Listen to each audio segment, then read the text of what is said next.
6 నెలల్లో పెళ్లి పథకంలో చేరండి. మీ ప్రియమైన వారికి 6 నెలల్లో పెళ్లి చేయండి. కృష్ణ సాయి బ్రాహ్మణ వివాహ పరిచయ వేదిక బ్రాహ్మణులకు మాత్రమే. మరిన్ని వివరాలకి కాల్ 8855592015 లేదా 9000333990.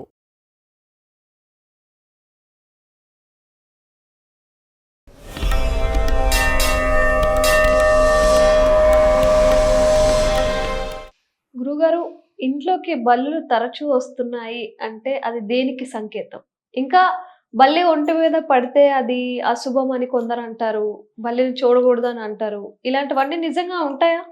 అవన్నిటిని నమ్మచ్చా మనం? బల్లి వంటి మీద పడితే అశుభం కామన్ కదమ్మా. దానికి విషం ఉంటుంది. వంటి మీద పడితే మనం ఏమన్నా చక్కని ఇట్లా తీసి ఇట్లా అంటాం, ఇట్లా ఏదైనా తింటాం. అశుభమా కాదా? పాలలో పడుతుంది, తాగేస్తారు, ఏదైనా జరుగుతుందా జరగదా వాళ్ళకి? అవునా? వంటి మీద ఎక్కడ పడ్డా మన చేతితో ఇట్లా అంటాం, అవునా? అన్నప్పుడు ఆ విషం మన చేతికి కూడా అంటుతుంది కదా, అది అశుభం కామన్. దాంట్లో ఎవరికి అసలు మనకి శాస్త్రంతో కూడా పని లేదు, అది సర్వసాధారణంగా ఎవరైనా చెప్పొచ్చు. అలాగే ఇంట్లో ఉంటే ఏంటి, ఎక్కడుంటే ఏ రకమైనటువంటి ప్రయోజనం కూడా దీంట్లో రాసి పెట్టున్నారు. మళ్ళీ బెడ్రూమ్స్లో కానీ లేదా దేవత పూజ జరుగుతుంటుంది కదా ఆ గదిలో కానీ బల్లులు ఉంటే ఆ ఇంట్లో లక్ష్మీదేవి తాండవం చేస్తుంది అంటారు. నిజం.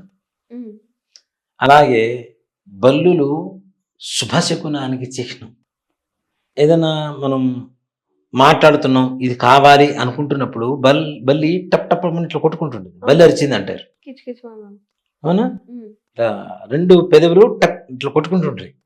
అలా మనం అనుకున్న సంకల్పం అనుకున్నప్పుడు అలా జరిగితే సంకల్ప సిద్ధి జరుగుతుంది, ఇది తథాస్తు అని చెప్పడమే దాని యొక్క పరమార్థం. దీనివల్ల బలులు మంచివా చెడ్డవా? ఒక విధంగా మంచివి, ఇంకో విధంగా చెడ్డ కూడా కదా. ఎక్కడ ఉండాలి అక్కడ ఉండాలి. పరగదిలో ఉన్న అలాగే దేవుడి గదిలో ఉన్న లక్ష్మీదేవి నివాసం అని చెబుతారు బల్లి. మరి బల్లి చెడ్డదైతే కంచికి పోయి బంగారు బల్లి అను వెండి బల్లి ఎందుకు ముట్టుకొని వస్తున్నారు?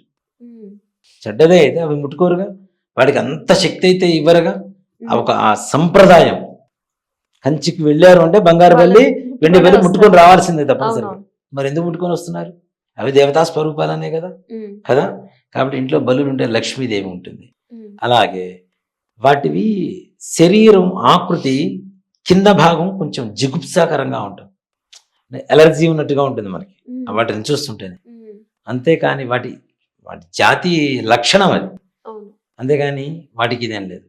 పెదవి మీద పడితే మరణం అంటారు, తల మీద పడినా కూడా కలహం అంటారు. అవునా? కలహం అంటారు. ఇక్కడ పడితే కలహం అంటారు. ఇక్కడ పడింది, ఏం పడిందో తెలియదు, ఇట్లా అన్నావు, పక్క వాళ్ళ మీద పడింది, వాడిచ్చి గొడవ పెట్టుకుంటాడే కదా. ఈ బల్లి శాస్త్రం అనేది నిజంగా ఉంటుందా? అంటే కుడి భుజం మీద పడితే ఒక ఫలితం, ఎడం భుజం మీద పడితే, కాలు మీద పడితే అలా నిజంగా ఉంటుందా? అదే చెప్తానన్న, ఇవన్నీ కూడా ఒక రీజన్ అంతే, స్పెషల్ గా ఏం కాదు. పెదవి మీద పడితే చచ్చిపోతాడు అంటారు, పెదవి మీద పడితే విషం పడితే చచ్చిపోక ఏం చేస్తాడు? నోట్లోకి వెళ్ళిపోతుంది కాబట్టి చచ్చిపోతారు కదా. మరి అంతేగాని వాటిని అపశకునంగా ఎక్కడ చెప్పలేదు నా నిజంగా. ఏ శాస్త్రాల్లో కూడా అవి చెడ్డవి అని కానీ వాటి వల్ల అపశకునాలని కానీ ఎక్కడ చెప్పలా. శుభానికి సంకేతంగానే బల్లులు తీసుకునేవాళ్ళు. బల్లులు 1-2 ఉండడం వల్ల ఇంట్లో దోమలు ఉండవు, అట్లానే పురుగులు ఉండవు, అవే తినేస్తూ ఉంటాయిగా.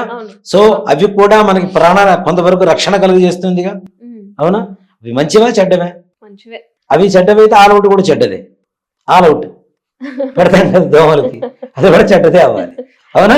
కాబట్టి ఇవి మంచివి కాబట్టి తప్పనిసరిగా శుభానికి సంకేతంగా మాత్రం మనం చెప్తూ ఉంటాం బల్లి ఇంట్లో ఉండడం.